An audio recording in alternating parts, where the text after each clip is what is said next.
요한복음 8장은 59절로 이루어져 있습니다. 꽤 길죠. 한 장의 말씀으로는 꽤 길게 구성이 되어 있는데 그 가운데 31절부터 59절까지 거의 절반에 해당하는 내용들은 예수님이 당연히 예수님의 말씀이 기록되어 있는 건데 예수님이 누구에게 말씀하신 것인가 좀 분명히 나와요. 31절에 보면 자기를 믿은 유대인들에게 예수님께서 말씀하셨다. 이렇게 기록이 되어 있습니다. 오늘 저희가 읽은 본문도 그 말씀 가운데 속해 있는 거예요. 우리가 말을 듣거나 말을 할 때 그 말의 내용이 제일 중요합니다. 어떤 말을 했는지가 중요하지만 동시에 뭘 또 우리가 알아야 되냐면 그 말을 누구에게 언제 했느냐, 이것도 사실은 그 말의 의미를 파악하는데 굉장히 중요한 의미가 있어요. 그래서 어떤 사람에게 그 말을 했느냐에 따라 그 말의 의미가 조금은 변경되기도 하고 강조점이 달라지기도 합니다. 자, 근데 예수님께서 말씀하신 가운데 요한복음 8장 31절에서 59절까지는 누구요? 자기를 믿은 유대인들에게. 여기는 우리가 신약 성경을 통해 볼 때 두 가지의 의미를 좀 읽어낼 수 있어야 됩니다. 첫 번째는 유대인들이었다는 거예요. 바울, 사도들의 시대까지로 넘어오면 이제 이방인 기독교인들이 이미 많이 있었죠. 그럼 그 가운데에 유대인들은 보통은 율법을 강조하는 그들에 대한 대적자로서의 이미지가 좀 강했습니다. 그래서 유대인이라는 것이 좀 부정적이었지만 예수님 때는 유대인 그러면 그 시대에 하나님을 믿고 있다고 우리가 사람들이 알고 있는 유일한 신앙인들이 유대인들이었죠. 그러나 예수님을 이단으로 보통은 정죄하면서 바리새인 서기관으로 대표되는 예수님을 반대했던 자들이 또한 유대인이었습니다. 자, 그런 유대인들에게 예수님 말씀하신 거다. 근데 예수님께서 유대인들에게 말씀하시는 게 복음서에 나올 때 보면 주로 바리새인들을 야단칠 때 그런 얘기를 많이 하셨잖아요. 그런데 여기는 예수를 믿은, 자기를 믿은 유대인, 그럼 미루어 짐작할 때 예수님의 그 말씀이나 가르침에 우호적인 태도를 취했던, 그 말씀이 옳다고 여겼던 유대인들 가운데 구별된 사람들, 대표적으로는 예수님의 제자들이 있죠. 예수님 제자들은 대부분 유대인이었습니다. 근데 그들은 예수님의 말씀을 진리로 여기고 그것을 따랐던 사람들이죠. 여기는 그 제자들을 포함해서 예수님의 말씀에 우호적이고 예수님을 좋게 여겼던, 그러나 이방인들이 아니라 유대인들을 향해서 예수님이 이 말씀을 하셨다. 요한이 이것을 강조하고 있어요.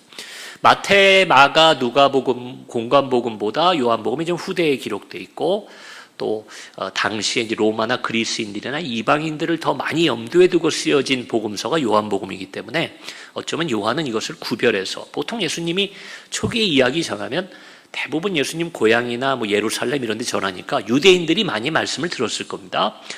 요한은 자기가 이 복음서를 기록하던 어떤 시대적인 배경이나 상황 때문에 이것을 좀 구별해서 예수를 믿고 따랐던 유대인들에게 이 말씀을 주셨다. 이렇게 얘기하는 거예요. 이걸 오늘날 우리에게 적용하면 결국 교회 안에 있는 무리들을 향해서 하나님을 믿는다 말하고 예수님 믿는다 말하는 우리를 향해 주셨다. 이렇게 특정해서 읽을 필요가 있는 본문이라고 생각합니다.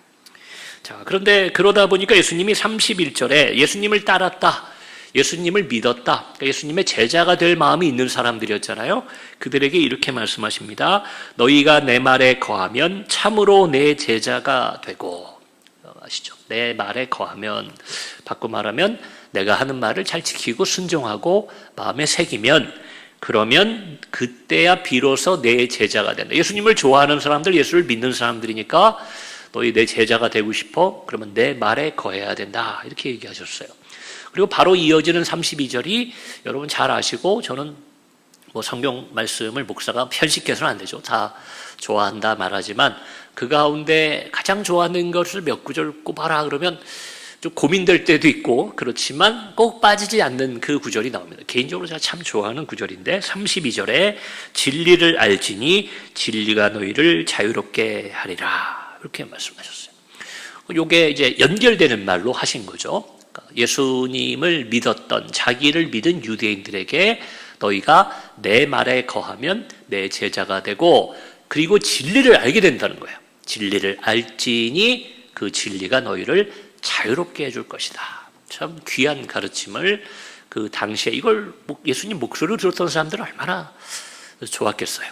예수님 얼굴을 보면서 이 귀한 말씀, 글로 읽어도 감동이 되는 말씀을 직접 들은 사람들이 있었습니다. 자, 그런데요, 그 이야기를 들은 사람들과 예수님 사이에 갈등이 발생합니다. 여기 문제가 생겨요. 좋은 말씀이잖아요. 이게 우리가 남의 말을 들을 때 일상생활에서도 그게 중요한 게 있어요. 그 사람이 나에게 어떤 말을 할 때 그 중요한 부분이 있잖아요. 요것 때문에 말한 건데 우리가 때로는 그걸 놓치고 그 말을 전하는 다른 말들 때문에 오해가 생기거나 기분을 상할 때가 있어요. 그걸 우리는 뭐라고 표현합니까? 말꼬투리를 잡는다고 그래요. 말의 그 안에 내용 자체는 사실 좋은 내용이고 거기에 대해서 생각해야 되는데 그게 아니라 그 뒤에 붙는 말이나 앞에서 뭐 조금 나왔던 말에 시비를 걸거나 그걸 따지고 드는 것을 우리가 일상생활에서 말꼬투리를 잡는다 그런 거예요. 어떻게 보면 좀 말꼬투리를 잡는 것 같이 예수를 믿었던 유대인들임에도 불구하고 예수님께 반문하기 시작합니다. 그 내용들이 나오는데 33절에 제가 한번 읽어드릴게요. 우리가 아브라함의 자손이라 남의 종이 된 적이 없거늘 어찌하여 우리가 자유롭게 되리라 하느냐.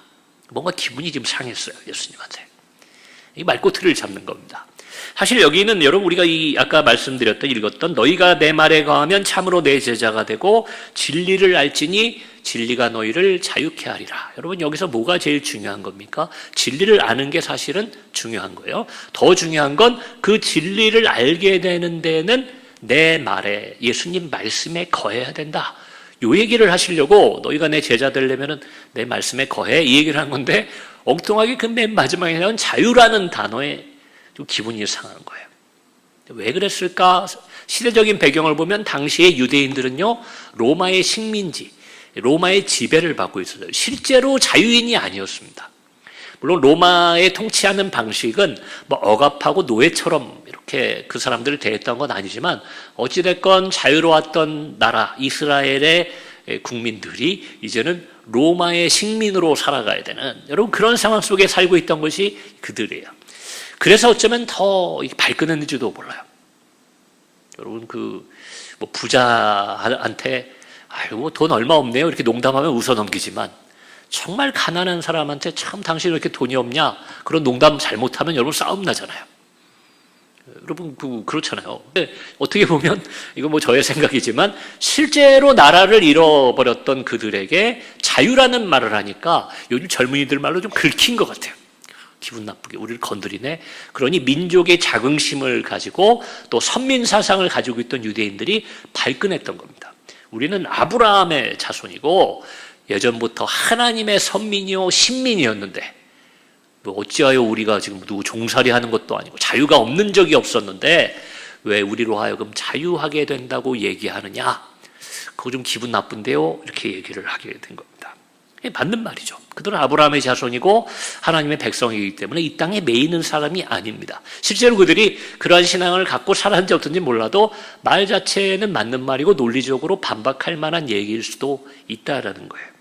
자, 거기에 대한 예수님의 대답이 한 3절에 걸쳐서 쭉 나오는데 그 내용을 간략하게 정리해드리면 이렇게 예수님 대답하십니다. 죄를 범하는 자마다 죄의 종이다. 너희가 뭐 지금 몸이 자유롭고 누구의 노예가 아니고 그건 알겠는데 그런데 죄를 범하는 자는 죄의 종이기 때문에 내가 지금 말하는 자유는 죄로부터의 자유다. 이걸 이제 명확하게 하시는 거죠. 그리고 또 어떤 얘기를 하시냐면 종은 영원히 집에 거하지 못하되 아들은 영원히 거한다. 여러분 종도 그 집의 식구처럼 지냅니다.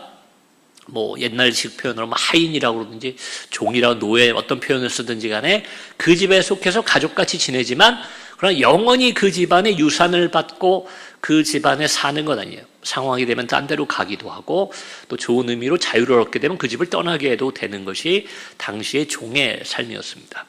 그러나 그 집에 영원히 거하는 자는 누굽니까? 아들은 영원히 거한다. 하나님의 집을 의미하는 거죠. 그래서 종으로 지내면 거기 영원히 있을 수 없는데 특히나 그 종들이 죄를 범하게 되면 이거 바울도 많이 했던 얘기잖아요. 죄의 종이 되느냐 아니면 하나님의 종이 되느냐 이걸 결정해야 되는데 아들은 그냥 영원히 출신부터 영원히 아버지 집에 거하는 거잖아요. 그러니 아들이 너희를 자유롭게 하면 너희가 참으로 자유롭게 된다. 예수님 이렇게 말씀하시는 거예요. 여기서 아들은 직접적으로 누굽니까? 예수 그리스도. 내가 너희를 자유케 한다. 그러니 내 말에 거하면 너희가 자유를 얻게 된다. 이런 논리 구조를 예수님이 그 유대인들에게 설명하게 됩니다. 그래서 이렇게 표현이 나와요. 37절에 나도 너희가 아브라함의 자손인 줄 아노라. 그러나 내 말이 너희 안에 있을 곳이 없으므로 나를 죽이려 하는도다. 예수님의 논리는 이겁니다. 너희가 정말 아브라함의 참된 자손이면 아브라함은 하나님의 뜻대로 살았잖아요. 그럼 예수님의 말씀을 듣는 순간 그들이 그 말에 순종하고 그 말씀대로 살아가야 될 터인데, 그런데 너희 안에 내 말이 있을 곳이 없다. 바꿔 말하면 너희가 내 말을 받아들여주지 않는다는 거예요. 우리식으로 귀등으로 듣는다. 한 귀로 듣고 한 귀로 흘린다. 이런 표현을 쓰는 것처럼 너희 안에 내 말이 거할 곳이 없다. 너희가 아브라함의 자손, 육으로는 아브라함의 혈통을 이어받았죠. 어떤 이방인들과는 다르게 그들은 유대인으로서 아브라함의 혈통을 이어받았지만, 그러나 내 말이 너희 안에 거하지 않으므로 아브라함과 달리 너희는 나를 받아들이지 않는다. 이렇게 얘기해요. 여러분, 우리도 그럴 때가 있어요. 내가 싫어하는 얘기는 아무리 10번을 들어도 받아들여지질 않아요. 아이들한테 잔소리하다 보면 그러죠. 10번을 얘기해도 애들이 안 좋은 습관이 안 고쳐지는 경우들이 있습니다. 근데 그럴 때 어른들이 하는 말이 있어요. 백날 얘기해봐야 뭐 하겠니? 때가 되면 네가 깨닫겠지. 그리고 때가 딱 되잖아요. 때가 돼서 내가 그 얘기의 의미를 알게 되거나 내 상황이 바뀌어서 그 말을 받아들일 마음이 되면은 이제는 얘기하지 않아도 예전에 어릴 때 했던 부모님의 말씀이나 선생님의 말을 내가 끄집어내서 그 말 안에 거하게 되는 경우들이 있더라는 겁니다. 예수님 말씀이 맞죠. 너희 안에 내 말이 거할 곳이 없다. 내가 하는 이 하나님의 말씀을 너희가 싫어한다. 이런 얘기가 담겨 있습니다. 거기에 대해서 이 유대인들은 이렇게 말했습니다. 41절에 이런 표현이 나와요. 우리가 음란한 데서 나지 아니하였고 아버지는 한 분뿐이시니 곧 하나님이시노라. 여러분, 그러니까 우리는 하나님의 자녀지 우리가 음란한 데서, 이때 음란하다는 건 나쁜 생각들, 나쁜 마음을 우리 가지고 있지 않다. 근데 예수님이 자꾸 너희 마음에 이 귀한 말씀이 거할 곳이 없다 그러니까 우리는 그런 데서 난 사람이 아닙니다. 우리 출신이 거룩하고 고귀한데 이제 아브라함 얘기하다가 거기서도 더 화가 났는지 우리는 하나님밖에 없습니다. 우리 아버지는. 이렇게 얘기를 했던 겁니다. 자, 거기에 대해서 이어지는 본문이 바로 오늘 42절에서 45절까지 예수님의 말씀이 되는 거예요. 자, 유대인들의 이 항변.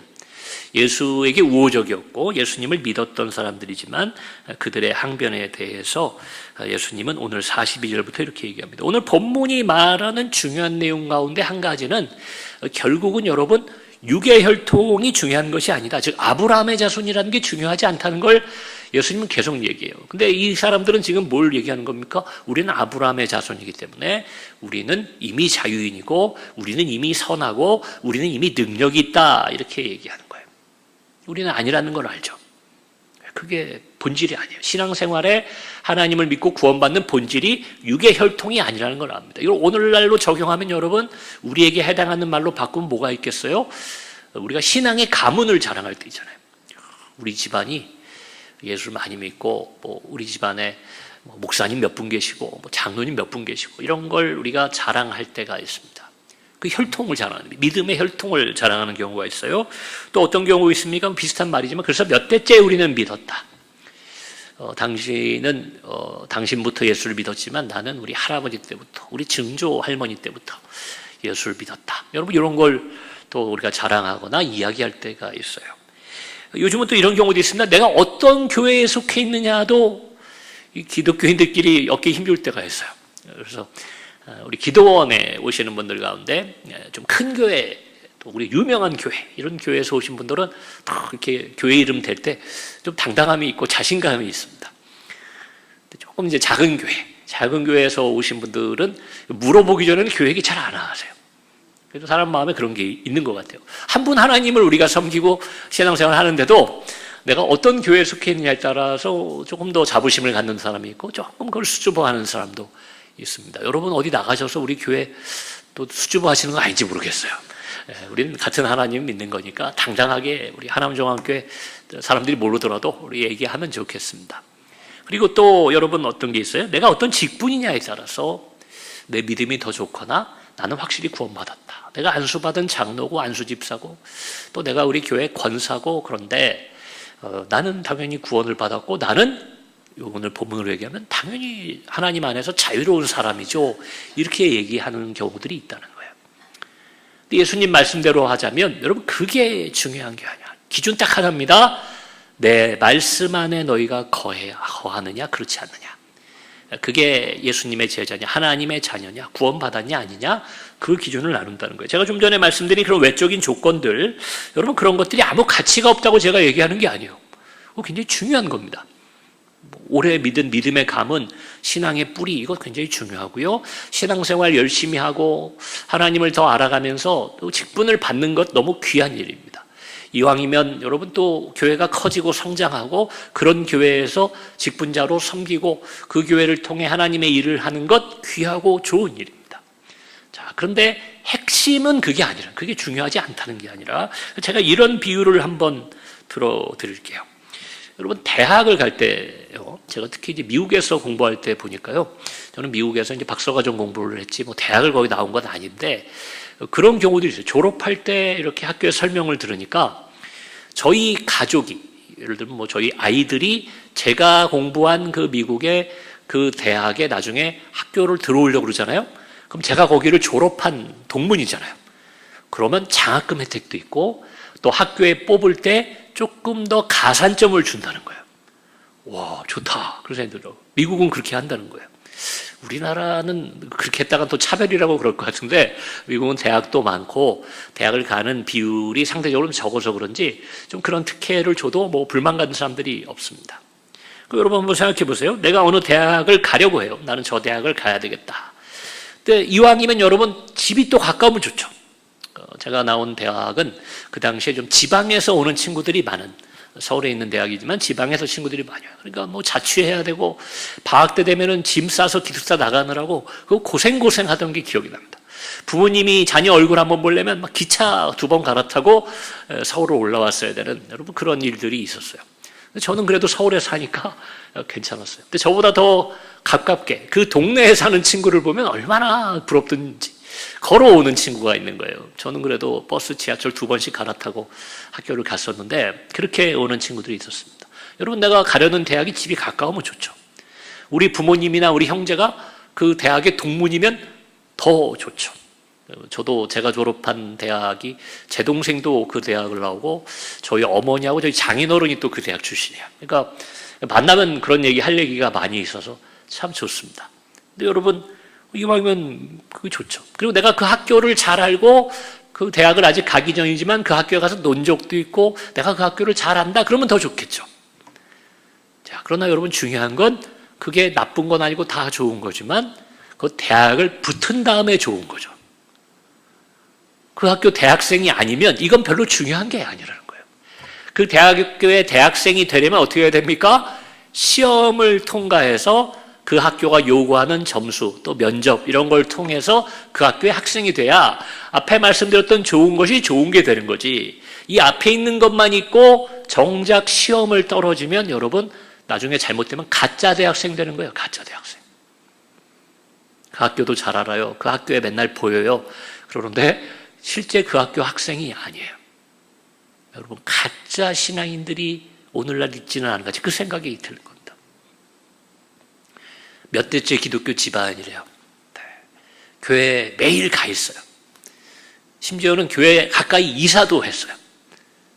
여러분, 그런데 오늘 예수님의 말씀 가장 중요한 것 주님 말에 거하고 진리를 아는 것 그걸 못하면 시험을 떨어져 버리면 여러분 그 다음 어떻게 되느냐? 그 앞에 게 다 있어도 다시 말씀드립니다. 그게 있으면 더 좋은 거예요.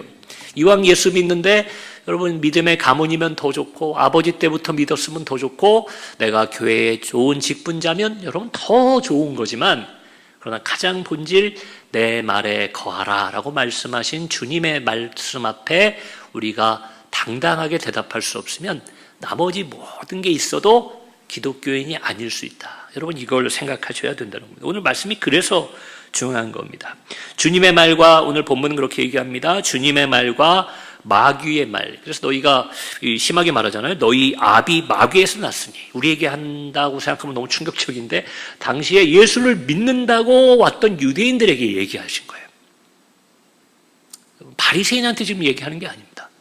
그들에게 뭐라고 얘기해요? 너희 아비 마귀에게서 났다. 이걸 앞서 말씀하신 예수님의 말씀에 빗대어서 해석해 보자면 결국 마귀, 악한 세상의 영의 말을 그 말을 듣고 그 말에 거하면 너희는 결국 마귀의 자녀가 되는 거다. 내 말에 거하면, 그 예수님 뭐라고 그래요? 나는 스스로 온 것이 아니라 아버지가 나를 보냈기 때문에 내 말은 아버지의 말이잖아요. 내 안에 거하면 요한복음에서 계속 반복되는 주제입니다. 너희가 내 안에 거하고 또 내가 너희 안에 있으면 너희가 아버지 안에 있는 거다. 그러면서 하나님 안에 있는 것을 얘기하죠. 그 논리로 보셔야 돼요. 그래서 예수님 말씀을 따르면 하나님의 말씀대로 사는 거고 하나님의 말에 거하는 거기 때문에 너희가 하나님의 자녀가 되는 것이다. 아브라함의 자손이어서 되는 게 아니에요. 교회에 나와 있다고 되는 것이 아닙니다. 하나님의 말씀을 따라 살면 하나님의 자녀요. 사탄의 말을 따라 살면 사탄의 자녀가 된다. 아주 명확한 이야기를 예수님 해주십니다. 말씀을 정리하면서요, 여러분, 요한복음은요, 특별히 요한복음이 그리는 예수님에 대해서는 신학자들이 로고스 기독론이다 이런 표현을 써요. 좀 어렵죠. 이 로고스라는 단어는 요즘 보니까 기업체에서도 이런 단어를 사용도 하고, 그래서 우리가 단어는 많이 들어봤는데 이게 그리스어, 히라버로 어떤 뜻을 가지고 있는 지혜, 진리 이런 것도 있고 인간의 이성이라는 뜻도 있지만 가장 원초적인 뜻은 말이라는 뜻을 가지고 있어요. 로고스, 말이라는 뜻인데 이때의 말은 우리가 그냥 농담하고 재밌게 하고자 막 하는 그런 말이 아니라 굉장히 논리적이고 진리를 담아내는 말. 그래서 철학자들이 로고스라는 단어를 많이 썼어요. 그런 말을 특별히 그리스어로 로고스라고 불렀는데 예수 그리스도를 요한복음은 처음에 요한복음 1장부터 뭐라고 얘기합니까? 태초에 말씀이 계셨다. 그 말씀이 육을 입어서 이 땅에 오셨다. 그래서 예수님을 로고스로 얘기하고 있는 겁니다. 그러니까 당시에 그리스 철학이 지배하고 있던 그 시대상을 얘기할 때 예수님은 하나님의 말씀이자 하나님께서 이 세상에 보여주신 지혜이자 진리의 말씀이 된다. 예수님 자체가 말이다. 여러분, 그것을 표현한 것이 요한복음이라는 거예요. 왜요? 예수님은 이미 부활하신 후에 승천하셔서 이 땅에 육은 안 계셨어요. 그러나 무엇이 남아있습니까? 예수님의 삶과 가르침이 말을 통해 전해지고 있던 시대가 바로 이 초대교회, 사도 요한이 활동하던 시대라는 겁니다. 그러니 예수님의 이 말씀을 특별히 기억하고 요한이 기록해 놓은 거죠. 너희가 내 말에 거해. 너희 안에 내 말이 있을 자리가 없다. 내 말이 너희 안에 있어야 그래야 너희가 하나님의 자녀다. 이 로고스 기독론을 얘기하고 있는 겁니다. 그래서 하나님의 말씀이자 이 땅의 진리로서의 예수님을 우리가 믿어야 한다는 거예요. 내가 주님 안에, 주님이 내 안에 있는 것이 요한복음에서는 그래서 중요하고 여러 번 강조되어 있다라는 것입니다. 그렇게 살아가는 것이 여러분 중요한데요. 결국은 그 뜻을 풀어서 말씀드리면 말씀 안에 거한다는 것은 예수님의 가르침과 예수님이 이 땅에서 보여주신 올바른 삶을 우리가 잘 알아야 돼요. 그게 뭔지를 알아야 됩니다. 그리고 그걸 기억해야겠죠. 그리고 그것을 따라 살아갈 때 우리가 말씀 안에 거하는 삶이 되는 겁니다. 그럼 말씀이라는 건 눈에 보이는 게 아니잖아요. 우리가 어떤 집안에 산다, 어느 동네에 산다. 그럼 물리적으로 그 안에 사는 것을 우리가 구분할 수 있지만 말씀 안에 사는 것은 우리가 어떻게 알 수 있겠어요? 다시 말씀드리지만 그 말씀을 잘 이해해야 되고 잘 알아야 되고 두 번째는 그것을 우리가 기억하고 있어야 되고 세 번째는 그래서 실제적인 삶을 살 때 그 말씀대로 살아가야 된다는 겁니다. 그래서 여러분 성경을 아는 게 중요해요. 이거 잘못하면 좀 우스갯소리로 얘기 드리는 거지만 농담만은 아닙니다. 우리가 예수님의 말씀 안에 거하지 않고 어떤 경우에는 어떤 목사님 말씀 안에 거하는 경우가 있어요. 성경을 잘 모르니까 목사님이 하나님 말씀을 전한다고 하지만 아까 제가 이 유대인들처럼 말꼬투리 잡는다고 그러잖아요. 그래서 저도 그럴 때가 있어요. 어떤 데를 가서 말씀 열심히 전했는데 제가 그 하나님 말씀을 전하려고 전했던 그 본질, 알맹이 그게 아니라 예화로 들었던 어떤 이야기에 감동받으셨다고 저한테 목사님 그 말씀 참 기억나고 감동이 됩니다. 목사님 그 간증이 기억납니다. 그럼 제가 얘기 드려요. 그건 잊으셔도 되는데 사실 제 속으로는 그거죠. 그 말씀의 그 내용이 중요한데, 그래서 어떤 때는 너무 재밌는 예화를 많이 쓰는 것도 말씀 전하는데 도움이 안 되겠다, 그런 생각을 제가 할 때도 있습니다. 여러분, 중요한 것, 그 말씀을 알아야 돼요. 그리고 잘못하면 목사님이 그런 의도로 한 게 아니더라도 목사님의 말 안에 거하게 돼요. 혹은 여기 더 심한 경우, 오늘 예수님도 말씀하시는 것처럼 세상의 지혜를 가지고 들어와서 교회를 운영하는 사람들이 있습니다. 목사님, 요즘 그런 시대가 아닙니다. 요즘 어느 때인데 그 하나님 말씀이 그랬다고 하더라도 그건 옛날 얘기죠 하면서 세상의 말씀 안에 거하면서 그 사람들이 교회를 세상으로 만들어가는 경우들이 있어요. 여러분, 그런 패단이 실제로 우리 오늘날 대한민국 땅에서도 기독교의 문화 가운데서도 그런 것이 있게 된다는 겁니다. 예수님 말씀하십니다. 너희가 세상의 말에, 마귀의 말에 거하면 너희는 마귀의 자녀인 것이다. 그러나 내 말에, 하나님의 말에 거하고 그것을 잘 알고 그것을 좋아하고, 싫어하면 안 되겠죠. 좋아하고 그 뜻대로 살려고 하면 너희는 하나님의 자녀, 영원한 구원에 이르게 된다. 이렇게 말씀하십니다. 잘못하면 오늘 끝절 45절 저희가 읽은 본문의 마지막 절에 나와 있는 것처럼 예수님을 믿는 게 아닌 게 될 수 있어요. 예수님의 가르침에 순종하기 위해서라도 여러분, 하나님 말씀을 좋아하시고 또 성경을 더욱 많이 읽는 것도 중요하지만 잘 아시는 게 중요합니다. 하나님 말씀을 잘 알아가시는 저와 여러분의 복된 삶이 되기를 주의 이름으로 축원합니다. 우리 이 시간 함께 기도하실 텐데요, 우리 주님의 말씀, 교회에 나와 있고 예수님을 믿는다 말하는 우리들에게 주신 말씀이라 생각합니다. 내 말에 거하면이라고 말씀하신 그 주님의 뜻, 진리를 말씀하시는 그 주님의 뜻을 우리가 잘 알고 그 뜻대로 살게 하여 주옵소서. 우리 결단과 다짐을 담아 주의 이름 한번 부르고 우리 합심하여 기도하겠습니다.